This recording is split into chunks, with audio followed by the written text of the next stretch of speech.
विद्यालय प्रांगण में उपस्थित आदरणीय प्रधानाचार्य जी, यहाँ पर उपस्थित सम्मानित मेरे शिक्षक भाई बहन एवं समस्त प्रिय बच्चों, आपके सामने मैं अपने विचार रखने से पहले सबसे पहले उन बच्चों का हार्दिक आभार व्यक्त करना चाहूंगी जो शिक्षक दिवस की उत्सुकता को लेकर सुबह से जुटे पड़े हैं और उनके साथ हमारी एक होनहार शिक्षिका प्रीति वर्मा जी भी सहयोग दे रही है पूरा।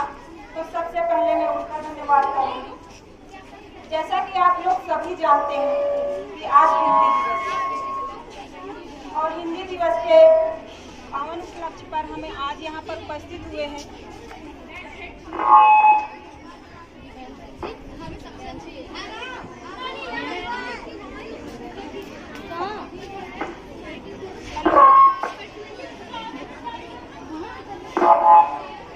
देश के लिए एक भार है, लेकिन मेरा मानना है कि ये विविध बोलियां, विविध भाषाएं हमारे देश की एक ताकत है। प्रत्येक वर्ष 14 सितंबर को हम हिंदी दिवस के रूप में मनाते हैं। इसको मनाने का उद्देश्य यही है कि जो हिंदी भाषा है हमारी, उसका अधिक से अधिक प्रचार और प्रसार किया जाए, क्योंकि हिंदी भाषा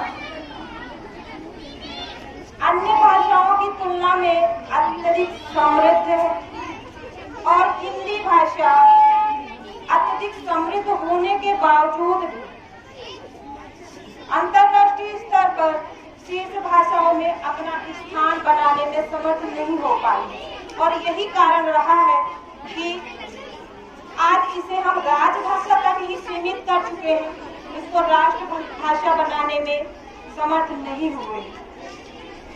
हिंदी भाषा जिसे हम राजभाषा का दर्जा हमारे संविधान में मिला है। आप लोगों को पता होगा कि संविधान में अनुच्छेद 343 के 1 में हिंदी को राजभाषा का दर्जा दिया गया। राजभाषा और राष्ट्रभाषा में क्या अंतर है? राजभाषा कामकाज की भाषा है जो कामकाज के लिए प्रयोग में लाई जाती है, जबकि राष्ट्रभाषा पूरे राष्ट्र का नेतृत्व करती है। अन्य देशों में हिंदी कोई भाषा दिवस मनाने की आवश्यकता क्यों नहीं पड़ती? क्यों? क्योंकि वहाँ सामूहिक रूप से एक ही भाषा को मान्यता मिली है। लेकिन हमारा भारतवर्ष, यहाँ एक यही विडंबना है कि भारत हिंदी भाषी हो करके भी हम अपनी हिंदी को बोलने में कतराते हैं। हमारी प्रतिष्ठा समाप्त हो जाती है, ये कम हो जाती है हिंदी भाषा में बोलने पर। लेकिन ऐसा सही नहीं, ये हमारे लिए भी सही नहीं है और हमारे देश के लिए भी सही नहीं है, क्योंकि जो देश भाषा को छोड़ देता है या भाषा को त्याग देता है उसका पतन निश्चित है। कहने को तो हम सन 1943 में ही आजाद हो गए थे, लेकिन वो आजादी शारीरिक थी और देश संबंधी ही थी। वैचारिक रूप से तो आज तक हम गुलाम बने हुए हैं और वैचारिक रूप से अगर हमें आजाद होना है तो सबसे पहले हमें अपने भाषा पर गर्व करना होगा। हमारी संस्कृत पर हमको हमें अपनी संस्कृत पर गर्व करना होगा। बिना भाषा और संस्कृत पर गर्व किए हम किसी भी उन्नति को नहीं प्राप्त कर सकते। और यही कारण है कि आज हमारे देश में हिंदी भाषा को प्रतिष्ठा से जोड़कर देखा जाता है, जिस कारण आज तक हिंदी चुनौतियों के असीम सागर में अपने मुकाम को तलाशती नजर आ रही है। अभी वो मुकाम पा नहीं पाई है, उसको उस लक्ष्य को पाना है और इसलिए हम सभी अपना सहयोग दे करके उसको उस लक्ष्य तक पहुंचा सकते हैं। आप याद रखिए कि भाषा केवल संवाद का माध्यम होती है, किसी की प्रतिष्ठा को आंकने का साधन नहीं होती। इसलिए अगर हम अपने देश में रहकर भी अपनी भाषा में वार्तालाप नहीं कर सकते तो ये हमारे लिए बड़ी विडंबना की बात होगी कि हम अपने देश में रहकर हिंदी दिवस मनाने के लिए यूं ही मजबूर होते रहे। हमारे आपने देखा होगा कि कोई विदेश या किसी भी दूसरे देश में कोई भाषा दिवस मनाया नहीं जाता, तो हमें क्यों शर्म आती है अपनी भाषा का प्रचार प्रसार करने में। हम विदेशों में जाते हैं तो वहाँ अपनी हिंदी भाषा में बोलने में हमें शर्मिंदगी का अनुभव होता है।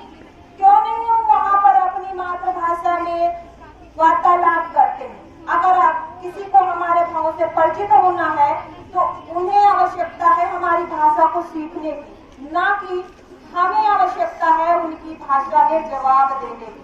और इसका एक सराहनीय प्रयास आपके जो आधुनिक वर्तमान समय में होनहार खिलाड़ी हैं नीरज चोपड़ा, उनके इंटरव्यू से ये सिद्ध होता है। उन्होंने अपने साक्षात्कार में जब विदेशों में टोक्यो में ओलंपिक प्रतियोगिता का आयोजन हुआ था और वहां पर उसका साक्षात्कार चल रहा था, तब उन्होंने इंटरव्यू लेने वाले पत्रकारों से तुरंत ये बात कही थी कि आप मुझसे अंग्रेजी में नहीं, क्या आप हिंदी में प्रश्न पूछ सकते हैं, और पत्रकार ने सहर्ष इसकी स्वीकृति दी थी। तो ये हमारी मातृभाषा का सम्मान है जो विदेशों तक है लेकिन हमारे देश में नहीं।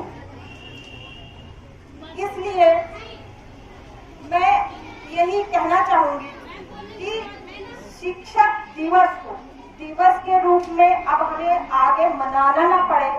अब आवश्यकता है हमें उस भाषा को अपने हृदयों में जगह दिलाने की, और जब हम उस भाषा को अपने हृदयों में जगह दे पाएंगे तभी ये भाषा अंतर्राष्ट्रीय स्तर पर वो सम्मान और प्रतिष्ठा प्राप्त कर पाएगी जिसकी वो हकदार है। इसी के साथ मैं दो पंक्तियां कहते हुए अपनी वाणी को विराम देना चाहूंगी, क्योंकि धूप बहुत है और बच्चे बेचैन हो रहे हैं। इसके बाद मेरी कक्षा 11 की दो छात्राएं हैं जिसको मैंने एक शीर्षक दिया था जिस पर वो वाद विवाद प्रतियोगिता है, जिसके पक्ष में एक छात्रा बोलने वाली है और एक विपक्ष में। मुझे बड़ी खुशी होगी अगर वो यहाँ पर आकर के अपने पक्ष और विपक्ष को प्रस्तुत करेंगे। अंत में मैं कहना चाहूंगी, व्यवहार की भाषा हिंदी, घर बार की भाषा हिंदी, सारी दुनिया कहती है प्यार की भाषा हिंदी।